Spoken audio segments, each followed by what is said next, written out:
আগামী কালটা খুব ইম্পর্টেন্ট, সকলের নজর দিল্লির দিকে। কাল দিল্লিতে বিরোধীদের টিম ইন্ডিয়ার বৈঠক রয়েছে, কিন্তু বৈঠকে কি আলোচনা, কেন এই বৈঠক? ইন্ডি জোটের বৈঠক কি বাহানা? দল বাঁচাতে দিল্লিতে ইতিমধ্যেই আমরা দেখছি তৃণমূলের নেতৃত্ব কেউ কেউ পৌঁছেছেন। সেই কারণেই কি, অর্থাৎ দলে যে ভাঙন, সেই দল ভাঙন বাঁচাতেই দিল্লিতে তৃণমূল শীর্ষ নেতৃত্ব?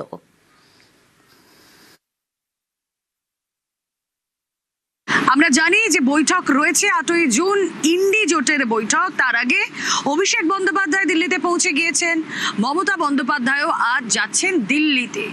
এই অবস্থায় কি হতে পারে? ইন্ডি জোটের যে বৈঠক, তার জন্য অভিষেক বন্দ্যোপাধ্যায় যাচ্ছেন মমতা বন্দ্যোপাধ্যায়। কি হতে পারে, সম্ভাবনা কি জানবো। প্রতিনিধি মৈত্রী ভট্টাচার্য রয়েছেন সঙ্গে।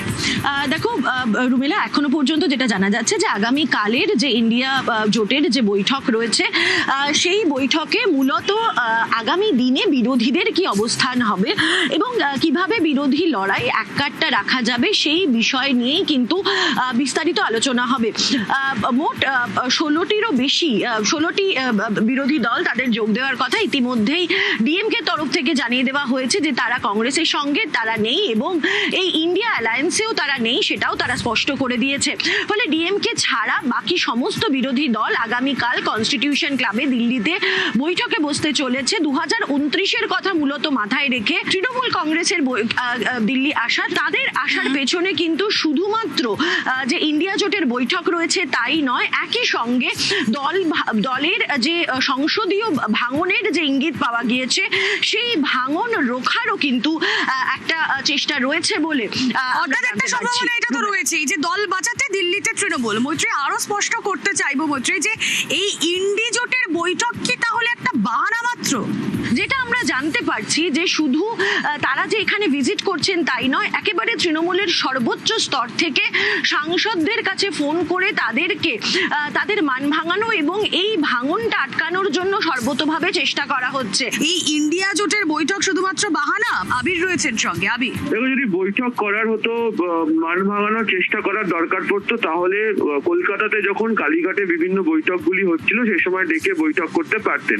যদিও সেই বৈঠক করা হয়নি এবং সেই বৈঠক আগেও যেগুলোতে হয়ে গেছে দেখতে পাওয়া গেছে একদম কাউন্সিলর থেকে শুরু করে বিধায়ক, সাংসদরা তারা কেউ সেই অর্থে উপস্থিত থাকতে পারছেন না। দ্বিতীয়ত, দুদিন আগে তৃণমূল কংগ্রেসের যে জাতীয় কর্মসমিতির বৈঠক হলো, সেখানে যে নাম ঘোষণা করা হয়েছে দায়িত্বপ্রাপ্তদের মধ্যে, সেখানেও দেখতে পাওয়া গিয়েছে যে একাধিক সাংসদদের সেই কমিটি নিয়ে যেমন তারা প্রকাশ্যে না বললেও তাদের আপত্তির কথা বলেছেন। দ্বিতীয়ত, বিভিন্ন সাংসদকে এই কমিটিগুলোতে আনার ক্ষেত্রে, তার কারণ অনেক গুরুত্বপূর্ণ সাংসদ রয়েছেন, বর্ষিয়ান সাংসদরা রয়েছেন, তাদের কাউকে আনতে পারা যায়নি। তৃতীয়ত হচ্ছে, এটা ঠিক যে তৃণমূল কংগ্রেসের অন্দরে তারা যখন ক্ষমতাতেও ছিল রাজ্যে, তখনও দেখতে পাওয়া গিয়েছে যে এই সাংসদদের মধ্যে যারা ছিলেন, এই সাংসদদের মধ্যে একটা বড় অংশ তারা কি ছিলেন, তারা ছিলেন হচ্ছে বিভিন্ন লবির তারা ছিলেন, অর্থাৎ তাদের নিজেদের মধ্যে বহুদিন ধরে একটা গোষ্ঠী তৈরি হয়ে থাকতো। এই মুহূর্তে দাঁড়িয়ে তারা বুঝতে পারছেন যে তারা নব তৃণমূলের ক্ষেত্রেই তাদের অত্যন্ত বেশি সুবিধা তৈরি হবে এবং সে কারণেই তাদের তরফ থেকে যে আলাদা আলাদা ব্লক তৈরি করার চেষ্টা করা হচ্ছে, সেটারই একটি প্রমাণ দিল্লিতে দেখা যেতে পারে। ফলে আজকে মমতা বন্দ্যোপাধ্যায় পৌঁছাচ্ছেন, গতকাল অভিষেক বন্দ্যোপাধ্যায়কে সেখানে পাঠানো হয়েছে, কিন্তু এখনো পর্যন্ত সে অর্থে সাংসদ যারা রয়েছেন তাদের তৎপরতা, আগের মতো দেখা করতে যাওয়া, একসঙ্গে বৈঠক করা, এর কোনো কিছুই লক্ষ্য করতে পারা যায়নি। লোকসভার অধ্যক্ষকেই কোনোভাবেই চিঠি দিতে পারে এই নবতৃণমূল? প্রথমত হচ্ছে, যদি একসঙ্গে অনেকজন যারা বেরিয়ে যেতে চান, তারা যাতে দল ত্যাগ বিরোধী আইনের মধ্যে যাতে না পড়েন, সে কারণে অবশ্যই তারা চাইবেন হচ্ছে লোকসভা স্পিকারকে চিঠি দিতে এবং লোকসভাতে কি হচ্ছে তা দেখে রাজ্যসভার যারা রয়েছেন তারাও সেই দিকে এগোতে পারেন। তেমনি একটা ইঙ্গিত রাজ্যসভার একাধিক সাংসদদের সঙ্গে কথা বলেও মিলেছে। তো প্রাকৃতিক নিয়মেই যদি কোনো রাজনৈতিক দলে যখন ভাঙন শুরু হয়, সেটা হয়তো শুরু হয় একটা জায়গা থেকে। বিধানসভাতে যেটা ঘটেছে পশ্চিমবঙ্গের রাজনৈতিক ইতিহাসে আমার অন্তত জানা নেই যে নির্বাচনী ফলাফল বেরোনোর 1 মাসের মধ্যে বিরোধী দলের 80 জন সদস্যের মধ্যে 60 জন একযোগে তারা বেরিয়ে গিয়ে নেতৃত্বের প্রতি জিহাদ ঘোষণা করলেন। এটা একটা বিরল ঘটনা। তার কোনো প্রতিক্রিয়া আমাদের দলের লোকসভা সদস্যদের ক্ষেত্রে বা রাজ্যসভা সদস্যদের ক্ষেত্রে একেবারেই পড়বে না এটা আমি মনে করি না। আমি তো প্রথম দিনই বলেছি যে এই দলের কোনো ভবিষ্যৎ নেই, এ দল টিকবে না। আমার সঙ্গে দু একজন সাংসদের কথাও হয়েছে, তারাও বলছেন যে ওরা মোটামুটি প্রস্তুত, খুব শীঘ্রই হয়তো একটা কিছু ঘটতে চলেছে লোকসভার ক্ষেত্রে। তো লোকসভার ক্ষেত্রে যদি ঘটে তারপর রাজ্যসভাতেও ঘটবে। একসময় কংগ্রেস ছেড়ে বেরিয়ে আসেন মমতা বন্দ্যোপাধ্যায়, তৈরি করেন তৃণমূল কংগ্রেস। তখন কংগ্রেস শিবিরের অনেকেই যোগ দেন তার সঙ্গে। আজ যখন এই INDI এর বৈঠক হচ্ছে, এই ইন্ডিয়া জোটের বৈঠক, সেখানে দাঁড়িয়ে মমতা বন্দ্যোপাধ্যায় তৃণমূল দলের মুখ, অন্যদিকে লোকসভায় একটা বড় শরিক। আমরা যদি দেখি যে সংখ্যাগরিষ্ঠতার দিক থেকেও, তাহলে ফার্স্ট হচ্ছে কংগ্রেস, সেকেন্ড লার্জেস্ট হচ্ছে তৃণমূল। আর এই ইন্ডি জোটের ক্ষেত্রে দুটো বড় শরিক, এক তৃণমূল, এক কংগ্রেস। এই সময় দাঁড়িয়ে কংগ্রেস কি করবে? দেখুন, গতকালই রাহুল গান্ধীর সঙ্গে অধীর রঞ্জন চৌধুরীর বৈঠক হয়েছে। কংগ্রেস কি ভাবছে এই ইন্ডিয়া জোটের আগে? কি হলো গতকালের বৈঠকে একটু জেনে নেবার চেষ্টা করি। মৈত্রী রয়েছেন সঙ্গে। মৈত্রী, দেখো, ইন্ডিয়া জোটের বৈঠকের আগে কংগ্রেসের তরফ থেকে কিন্তু এটা বোঝার চেষ্টা করা হচ্ছে যে তৃণমূল কংগ্রেস কোন দিকে দাঁড়িয়ে রয়েছে, কোন পরিস্থিতিতে দাঁড়িয়ে রয়েছে, এবং সেই জল মাপার জন্যই কিন্তু ভরসা করা হয়েছে একেবারে কংগ্রেসের যিনি পিসিসি প্রেসিডেন্ট তাকে নয়, বরং বর্ষিয়ান সাংসদ অধীর রঞ্জন চৌধুরীকেই ভরসা করা হয়েছে। এবং সেক্ষেত্রে দাঁড়িয়ে কি অবস্থায় দাঁড়িয়ে রয়েছে তৃণমূল কংগ্রেস সেটার রিপোর্ট নেওয়ার পাশাপাশি প্রচুর এরকম তৃণমূল কংগ্রেসের চলে যাওয়া, কংগ্রেস থেকে তৃণমূল কংগ্রেসে চলে যাওয়া নেতারা, তারা এখন কংগ্রেসে ফিরতে চাইছেন। ফলে তাদেরকে কতটা নেওয়া হবে, কি নেওয়া উচিত, সেই বিষয়েও কিন্তু কংগ্রেসের অন্দরে কথা হয়েছে। আমি আমার তরফ থেকে তৃণমূলের যারা নিচু তলার কর্মী, যারা সততার সঙ্গে নিষ্ঠার সঙ্গে পার্টি করেছে, আমি তাদের কাছে অ্যাপিল করেছি যে আপনারা সব কংগ্রেসে ফিরে আসুন, কংগ্রেসের দরজা আপনাদের জন্য খোলা আছে। তৃণমূলে যত আবর্জনা জড়ো করবার জন্য বলিনি, কিন্তু যারা নিচু তলার কংগ্রেস তৃণমূলের কর্মী আছে, যারা সততার সঙ্গে পার্টিটা করে এখন বুঝতে যে ঠকে গেলাম, তাদেরকে আহ্বান জানিয়েছি। কৌশিক, এবঙ্গে কি আবারও তৃণমূল আর কংগ্রেসের জোট হওয়ার কোনো সম্ভাবনা থাকছে? তাহলে রাজনীতি হচ্ছে সম্ভাবনার খেলা, ফলে কোনো সম্ভাবনায় উড়িয়ে দেওয়া যায় না। তবে বিশেষ গত কয়েকদিনে এবং গতকাল এবং আগামী দিনে যেটা হতে চলেছে সেটার দিকে কিন্তু সবার নজর রয়েছে। গতকালের যেই মিটিংটা হলো রাহুল গান্ধী আর অধীর চৌধুরী, সেইটা কিন্তু অত্যন্ত তাৎপর্যপূর্ণ। কংগ্রেস এখন জল মাপছে যে কী হচ্ছে পশ্চিমবঙ্গে। কংগ্রেস হাইকমান্ড রাহুল গান্ধী সেটা বোঝার চেষ্টা করছেন। সেটা বোঝার জন্য দেখো কাকে ডাকলেন, অধীর চৌধুরীকে। অধীর চৌধুরীকে মানে প্রদেশ কংগ্রেস সভাপতিকে থেকে কিন্তু তিনি ডেকে কথা বলেননি, ডাকলেন হচ্ছেন অধীর চৌধুরীকে, যিনি কংগ্রেস ওয়ার্কিং কমিটির সদস্য এবং দীর্ঘদিনের সাংসদ ছিলেন। হ্যাঁ, দীর্ঘদিন ধরে দিল্লির রাজনীতি করেছেন, আমাদের এখানেও ছিলেন। এবং তার সম্পর্কে যেটা বলা হয় যে তৃণমূলের আমলে মমতার বিরোধিতার মুখ ছিলেন এ রাজ্যে অধীর চৌধুরী। এইটা বারবারই কংগ্রেসের অন্দর থেকেই বলা হয়েছে যে এ রাজ্যে কংগ্রেস তৃণমূলের বিরুদ্ধে যতটা গরম, কংগ্রেস হাইকমান্ড যেন তৃণমূলের প্রতি কিছুটা নরম।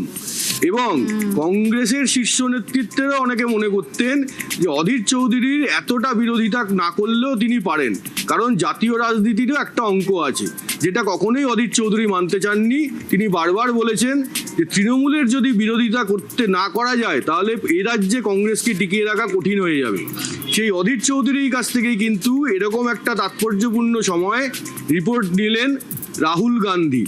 এইবার যেটা হচ্ছে জোটের প্রশ্ন, আগামী দিনে কি কংগ্রেস আর তৃণমূল কাছাকাছি আসতে পারে, হাত ধরতে পারে একে অপরের?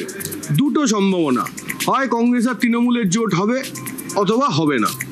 কংগ্রেসের একাংশ মনে করছে, এই রাজ্যের কংগ্রেসের, যে তৃণমূলের সঙ্গে জোট করা উচিত নয়, একলা চলাই উচিত। যেই একলা চলো স্লোগানকে সামনে রেখে এবার কংগ্রেস ভোটে লড়েছে, সেটাই করা উচিত এবং সেটা করে এবার ফলও মিলেছে। অন্তত সিপিএম এর থেকে কংগ্রেস বেশি আসন পেয়েছে, তুলনায় তারা ভালো ফল করেছে। সুতরাং একলা চলোর লাইন থেকে সরে যাওয়া ঠিক হবে না। তারা এও বলছেন যে তৃণমূলের বিরুদ্ধে এখন ক্ষোভের পাহাড়, এই তৃণমূলের সঙ্গে জোট বাঁধা মানে তার আঁচ কংগ্রেসের ওপর গিয়েও পড়বে। কেন সেই কংগ্রেস সেই দায় নিতে যাবে? এটা হচ্ছে একাংশের যুক্তি। আর যারা বলছেন যে তৃণমূলের সঙ্গে জোট করা উচিত, একটা সমঝোতায় যাওয়া উচিত, এটাই সেটার মোক্ষম সময়, তারা কি যুক্তি দিচ্ছেন? তারা বলছেন তৃণমূল এখন ব্যাকফুটে, ফলে কংগ্রেস যদি এখন আসন সমঝোতা নিয়ে তৃণমূলের সঙ্গে বসে আগামী কোনো ভোটের মুখে, তাহলে দর কষাকষিতে কংগ্রেস অ্যাডভান্টেজ পজিশনে থাকবে। এবং শুধু তাই নয়, তারা এও মনে করিয়ে দিচ্ছেন যে মুসলিম ভোট ব্যাংক যেটা একটা বড় ফ্যাক্টর এ রাজ্যের ভোটের অঙ্কে, সেই মুসলিম ভোট ব্যাংকের একটা বড় অংশ কংগ্রেস পেতে পারে। যদি কংগ্রেস আর তৃণমূল একসঙ্গে জোট বাঁধে তাহলে সেই জোটটা পেতে পারে। এবং এখানে বিশেষভাবে তাৎপর্যপূর্ণ বিষয় হচ্ছে যে গতকালই তৃণমূলের সংখ্যালঘু সেলের যিনি সম্পাদক, তিনি কিন্তু প্রেস কনফারেন্স করে জানিয়ে দিয়েছেন তিনি আর তৃণমূলে থাকছেন না, পদত্যাগ করেছেন। এখানে থাকার নিজের সম্মান হারাওয়ার বরাবর আছে। এ পার্টিতে কোনো কাজ দেওয়া করা ছিল না। এখানে মাইনরিটিকে, মুসলিম সমাজকে শুধু ইউজ হতো।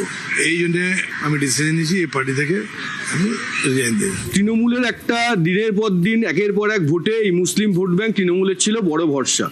সেটা যে অনেকেই মুখ ফিরিয়েছেন সেটা ভোটের ফলেই স্পষ্ট। তৃণমূল ভোটটা কি হয়েছে, নানাভাবে ভাগ হয়েছে। কিছুটা কংগ্রেসে গেছে, কিছুটা সিপিএমে গেছে, কিছুটা আইএসএফে গেছে, এইভাবে ভাগ হয়েছে।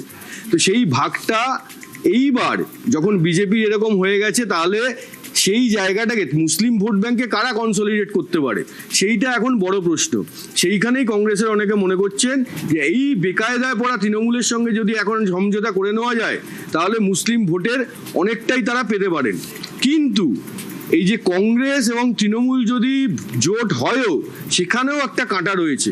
কারণ অনেকেই মনে করিয়ে দিচ্ছেন যে 2016 সালে কংগ্রেস এবং বামেদেরও জোট হয়েছিল, 2021-এও জোট হয়েছিল। যেটা দেখা গেছিল যে বামেদের ভোটটা কংগ্রেসের কাছে গেছে, কিন্তু কংগ্রেসের ভোটটা বামেরা পায়নি। কেন পায়নি? এর ব্যাখ্যা অনেকে দিয়েছেন এভাবে যে দীর্ঘদিন ধরে সিপিএম বা বামেদের দ্বারা কংগ্রেসের অনেকে অত্যাচারিত হয়েছেন, নিচুতলার কর্মীরা মার খেয়েছেন। তারা কি করে সেই দিনগুলো ভুলে যাবেন? ফলে তারা যতই ওপরে জোট হোক, মানে আনুষ্ঠানিকভাবে জোট হোক, তারা কখনোই সেই জোটে সামিল হননি, তারা কখনোই সিপিএম বা বামেদের প্রার্থীকে ভোট দেননি।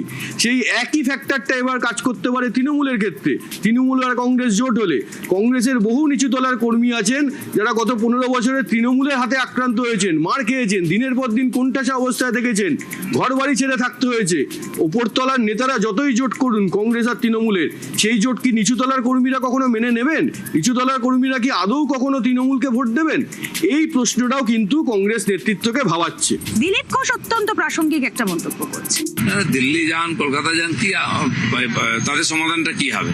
সেজন্য সাধারণ মানুষ তাকে পরিত্যাগ করেছে, তার পার্টির লোকেরা পরিত্যাগ করে চলে যাচ্ছে পার্টিকে। সে পার্টির ভবিষ্যৎ কি?